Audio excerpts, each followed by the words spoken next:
one thing that you're gonna have to have is something called a two-line irrigation set. And that's what it looks like. It just looks like some really big IV tubing, okay? Then you have to have a special Foley.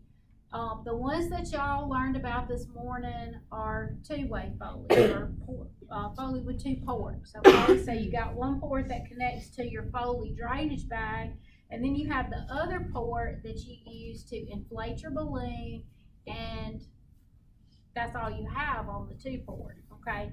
This one is actually called a triple lumen, okay?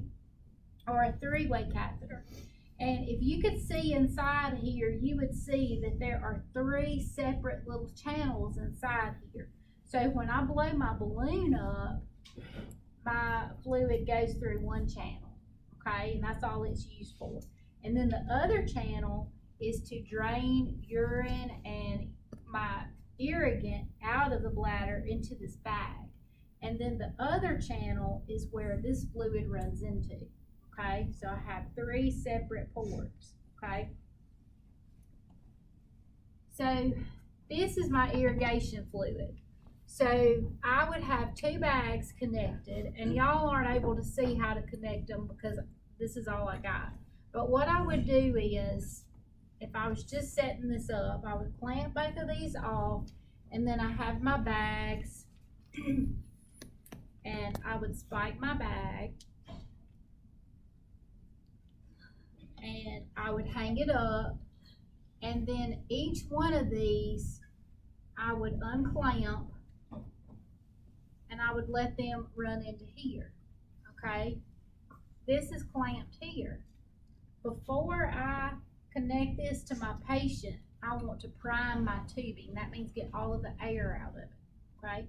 So I would unclamp this, and I would let this irrigant flow through here until it reached the end and it dripped over a garbage can, okay? And then you clamp it off, and then you'll connect it to your patient, okay? So now let's say I'm gonna start my irrigation. So what I would do is I would unclamp one of these, okay? So I might start with this one, unclamp it, and then I'm gonna unclamp this all the way. I'm not gonna do it because if I do, it's gonna get my bed like soaking wet. But you unclamp everything, okay? And this one's running in. So you are constantly going and checking on this patient because you don't want it to run dry, okay? It can't run dry. If it does, that's when your clots might set up. So when this one gets just about empty, I'm gonna clamp it off, unclamp this one. I'll have another bag that I'll swap this one out. And you're just continuously swapping out bags, okay? Your Foley collection bag is going to fill up very quickly. You see how much it holds, 2,000 milliliters. This irrigant is supposed to be running in and running right back out, okay? So you are constantly having to empty this bag also, okay?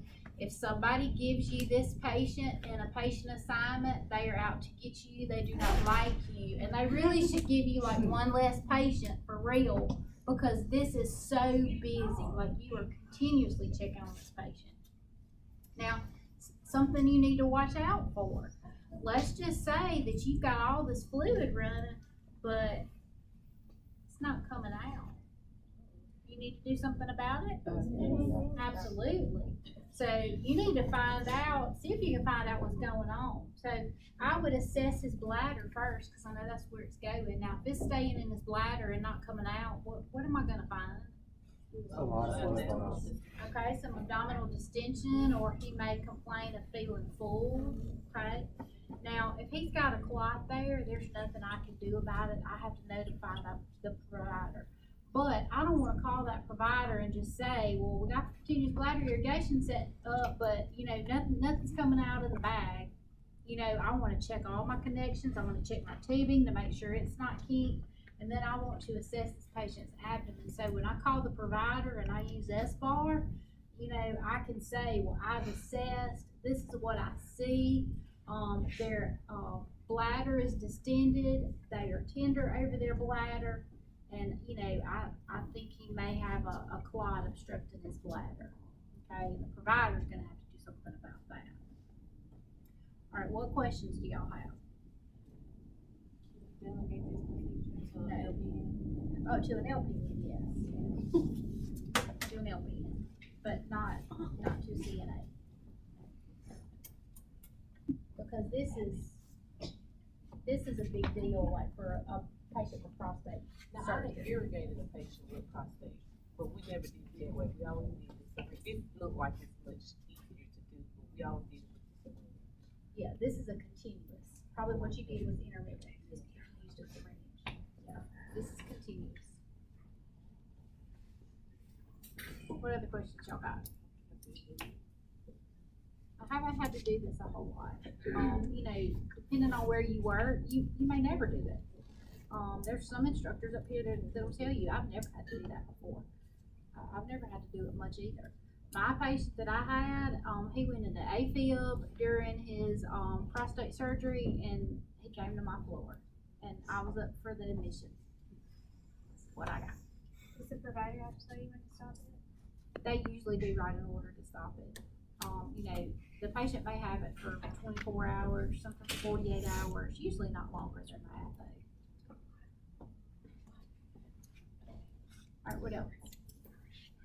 Y'all got questions, or y'all got it? Okay, all right.